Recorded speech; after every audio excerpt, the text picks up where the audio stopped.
Au nom d'Allah, le tout clément, le tout miséricordieux. Ha-Mim, par le livre explicite. Nous en avons fait un Coran en arabe, afin que vous le compreniez.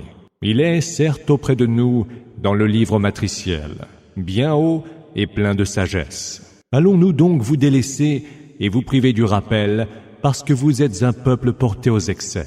Que de prophètes n'avons-nous pas envoyés au premier peuple? Aucun prophète n'est venu vers eux, qu'il n'ait tourné en dérision. Nous avons pourtant fait périr de bien plus féroces que ceux-ci, et que d'exemples sur les premiers peuples n'avons-nous pas cités. Si tu leur demandes, qui a créé les cieux et la terre? Ils répondront certainement, celui qui les a créés est le Tout-Puissant, l'Omniscient. C'est lui qui vous a fait de la terre un berceau, et vous y a tracé des chemins pour vous guider. C'est aussi lui qui fait descendre du ciel une eau en proportion déterminée. Par elle, nous ramenons à la vie toute une terre morte. C'est ainsi que vous serez sortis de vos tombes. C'est aussi lui qui a créé tous les couples, et qui, des vaisseaux, a fait pour vous des moyens de transport, et des bestiaux des montures, afin que sur le dos des bestiaux, ou à bord des vaisseaux, vous preniez place, et qu'une fois installés, vous vous rappeliez le bienfait de votre Seigneur, et disiez « Gloire soit rendue à celui qui a mis cela à notre service, alors que nous n'aurions pu le faire nous-mêmes. Et c'est certes vers notre Seigneur que nous retournerons. » Ils lui ont attribué une partie de ses serviteurs. L'homme est d'une ingratitude manifeste. Se serait-il donné des filles de parmi ses créatures, et vous aurez réservé les garçons? Annonce-t-on à l'un d'eux la naissance de ce qu'il attribue de semblable au Tout-Clément? Il en a le visage assombri, et il en est très affligé. Lui attribuez-vous donc des filles, élevées au milieu des parures, et qui, dans la dispute, n'ont pas l'argumentation claire? Ils ont fait des anges, qui sont des serviteurs du Tout-Clément, des êtres de sexe féminin. Étaient-ils donc témoins de leur création? Leur témoignage sera consigné par écrit, et ils devront en répondre. Ils disent, si le Tout-Clément avait voulu, nous ne les aurions jamais adorés. En vérité, ils n'en ont aucune connaissance, ils ne font que supposer. Ou alors, leur avons-nous déjà donné un livre, auquel ils tiendraient fermement? Or, ils disent, nous avons trouvé nos ancêtres, embrassant telle religion, et nous sommes engagés sur leur voie. C'est ainsi que nous n'avons jamais envoyé avant toi un messager pour avertir une cité, sans que les plus opulents de ses habitants n'aient déclaré « Nous avons trouvé nos ancêtres embrassant telle religion, et nous suivrons leur exemple. » Le messager avertisseur leur disait « Et si je vous proposais meilleure direction que celle dans laquelle vous avez trouvé engagés vos ancêtres ?» Les nantis répondaient alors « Nous mécroyons certes en ce message qui est le vôtre. Nous tirâmes vengeance d'eux. Vois quel fut le sort de ceux qui ont osé démentir.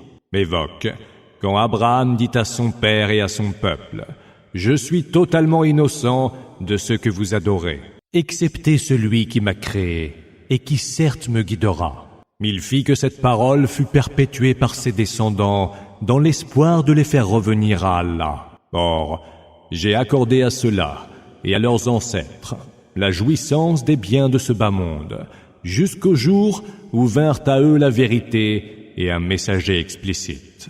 Mais lorsque la vérité leur fut parvenue, ils dirent « C'est de la pure magie et nous y mécroyons. » Mais pourquoi s'étonnèrent-ils? Ce Coran n'est-il pas descendu en révélation sur un notable de l'une des deux cités? Est-ce que ce sont eux qui répartissent la grâce de ton Seigneur? C'est nous qui avons partagé entre eux leurs moyens de subsistance en ce bas monde, et les avons élevés en rang les uns par rapport aux autres, afin qu'ils puissent être au service les uns des autres. La miséricorde de ton Seigneur est meilleure que tout ce qu'ils amassent. Si ce n'était pour éviter que tous les hommes ne se réunissent en une seule communauté de mécréants, nous aurions fait que ceux qui mécroient aient des maisons aux toits et aux escaliers d'argent pour y monter. Nous aurions mis à leurs maisons des portes et y aurions installé des lits sur lesquels ils se reposeraient, et y aurions prévu des ornements. Mais cela n'est que jouissance de la vie en ce bas monde, alors que l'autre monde, auprès de ton Seigneur, est destiné aux gens pieux. À celui qui, dans son aveuglement, délaisse le rappel de tout clément, nous associons un démon comme proche compagnon. Ils, les démons, les repoussent loin du droit chemin, et eux, les hommes, s'imaginent qu'ils sont dans la bonne direction. Viendra alors le jour où tel homme comparaîtra devant nous et dira à son compagnon démoniaque: « Plût à Allah qu'il y eût entre toi et moi la distance séparant le levant du couchant. Quel horrible compagnon tu fais! Aujourd'hui, il ne vous servira à rien, alors que vous avez déjà fait preuve d'injustice, d'être solidaire dans le supplice. Serait-ce donc toi qui pourrais faire entendre les sourds, montrer la voie aux aveugles et à tous ceux qui sont en plein égarement? Que nous te fassions disparaître ou pas, nous tirerons de vengeance. Que nous te montrions ce que nous leur avons promis ou pas, nous avons sur eux tout pouvoir. Tiens-t'en donc avec fermeté à ce qui t'a été révélé, car tu es sur une voie droite. Ce rappel t'est certes destiné à toi et à ton peuple, et vous serez interrogés à son sujet. Demande donc au messager que nous avons envoyé avant toi. Avons-nous établi, en dehors du tout clément, des divinités à adorer? Nous envoyâmes Moïse, muni de nos signes, à Pharaon et à son assemblée de notables, auquel il dit: « Je suis le messager du Seigneur de l'univers. » Mais lorsqu'il leur eut montré nos signes, ils se mirent aussitôt à en rire. Nous ne leur avons montré aucun signe qui ne fût plus éclatant que l'autre. Nous sévîmes donc contre eux pour les faire revenir à nous. Ils dirent: « Ô toi le magicien, implore donc pour nous ton Seigneur, en vertu de l'engagement qu'il a pris envers toi, et nous trouverons certes le droit chemin. » Mais lorsque nous eûmes mis fin à leur supplice, voilà qu'ils se parjurèrent. Pharaon lança à l'adresse de son peuple: « Ô peuple mien, n'ai-je pas en ma possession tout le royaume d'Égypte et toutes ces rivières qui coulent à mes pieds? Ne voyez-vous donc pas? Ne suis-je pas meilleur que ce pauvre Er qui articule à peine ces mots? Que n'ont été lancés vers lui des bracelets d'or, ou que ne sont venus les anges avec lui comme compagnons? C'est ainsi qu'il manipula son peuple, qui alors lui obéit, car c'était un peuple de pervers. Irrités de leur comportement, nous tirâmes vengeance d'eux et les noyâmes, tous autant qu'ils étaient. Nous en fîmes un précédent et un exemple pour les autres générations. L'exemple du fils de Marie proposé, voilà que ton peuple s'en détourne, en disant: « Qui de nos divinités ou de lui est meilleur ?» Mais ce n'est que par goût de la polémique qu'il te le cite en exemple. Ce sont des gens querelleurs. Il n'est qu'un serviteur que nous avons comblé de nos faveurs et dont nous avons fait un signe pour les enfants d'Israël. Et si nous voulions, nous établirions à votre place des anges qui vous succéderaient sur terre. Jésus sera un signe de l'arrivée de l'heure. N'ayez aucun doute au sujet de celle-ci. Et suivez-moi donc. Voici une voie droite. Que Satan ne vous repousse pas loin de la foi. Il est pour vous un ennemi manifeste. Apportant avec lui les preuves évidentes, Jésus dit: « Je suis venu vers vous, muni de la sagesse, pour vous rendre clair une partie de vos différends. Craignez donc Allah, et soyez envers moi obéissants. Allah est mon Seigneur et le vôtre. Adorez-le. Voici une voie droite. » Mais les clans s'opposèrent entre eux. Malheur aux injustes, qui subiront le supplice d'un jour très douloureux. Qu'attendent-ils, sinon que l'heure fonde sur eux à l'improviste et sans qu'ils la sentent venir? Les amis seront en ce jour ennemis les uns des autres, à l'exception des gens pieux. Ô vous mes serviteurs, il n'y aura nulle crainte pour vous en ce jour et vous ne serez point affligés. Vous qui avez cru en nos signes et étiez musulmans. Entrez au paradis, vous et vos compagnes, vous y serez honorés. Circuleront alors parmi eux des plats et des coupes d'or.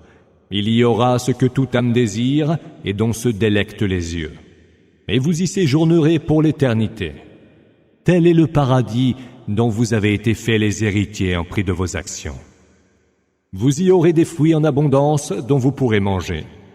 Les criminels, quant à eux, sont éternellement plongés dans le supplice de la géhenne, qui ne leur sera point atténué, et ils y seront livrés au désespoir. Nous n'avons point été envers eux injustes. mais ils étaient eux les injustes. « Ô Malek, s'écrieront-ils, que ton Seigneur nous anéantisse. » Il répondra, « Vous y êtes pour toujours. Nous vous avions apporté la vérité, mais la plupart d'entre vous avaient la vérité en horreur. Trame-t-il quelque intrigue? Nous en tramerons une à notre tour. Croit-il que nous n'entendons pas ce qu'ils tiennent secret et ce qu'ils murmurent en confidence? Que si, et nos émissaires, près d'eux, consignent tout par écrit. Dis, si le Tout-Clément avait un enfant, je serais alors le premier à l'adorer. Gloire soit rendue au Seigneur des cieux et de la terre, Seigneur du trône. Il est bien au-dessus de ce qu'ils décrivent. Laisse-les donc à leur vaine conversation et à leurs jeux futiles, jusqu'à ce qu'ils rencontrent le jour qu'il leur est promis. Il est celui qui est Dieu dans le ciel et Dieu sur terre, et il est le sage, l'omniscient. Béni soit donc celui qui a la royauté des cieux, de la terre et de ce qu'il y a entre eux, qui détient la science de l'heure et vers qui vous serez ramenés. Ceux qui sont invoqués en dehors de lui ne disposent d'aucun pouvoir d'intercession. Seuls pourront intercéder ceux qui auront témoigné de la vérité en toute connaissance. Si tu leur demandes qui les a créés, ils diront « Allah ». Comment peuvent-ils donc se détourner de lui? Et telle était la plainte du prophète. Seigneur, ces gens ne croient pas. Détourne-toi donc d'eux en leur pardonnant et dis « paix, salam ». Bientôt, ils sauront.